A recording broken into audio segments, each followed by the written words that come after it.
Pro Production-ы бүтээл. Яасан миний анд. Өнөөдөр тэгээд найзынхаа туулж өнгөрүүлсэн амьдрал 40 жилийн минь гэдэг урлагт 40 жил гэдэг нэвтрүүлэгт орж байгаа маш баяртай байна. Хөрөг нэвтрүүлэгт нөө. Хөрөг нэвтрүүлэгт нөө. Хөрөг нэвтрүүлэгт орж байгаа маш баяртай байна. Тэгээд эзнийх нь хувьд бас ярьцлага өгье гэж бодлоо.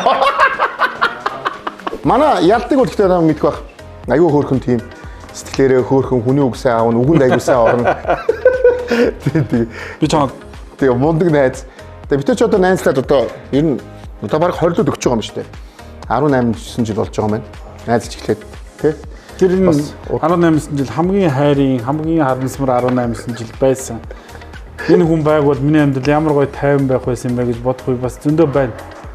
Гэтэ би байхгүйсэн чи айгүй уйдахтай. Яа уйдахтай гэвдээ. Мангар уйдахтай байсан баха. Миний бас яах вэ өнөөдөр? Хөрөг нэвтрүүлэг яах юм? Нэг өдөр яг юу болж өгдөн гаргаж. Одоо ингэ дуусна өглөө 5:30-аас эхэлсэн. Тийм үү? 5:30 юу хийж гисэн? Аа? Нөгөө очсон. Чи яг нөгөө Жимрүү очлаа ажил хийлээ цаг 30 минут хурлаа өнөөдөр жоохон ядчих. чи нөгөө нэвтрүүлэгт нэг огч юм хийхгүй байгаа нэвтрүүлэг боллоо гингүүд 30 зүү жим хийж харагдсан юм.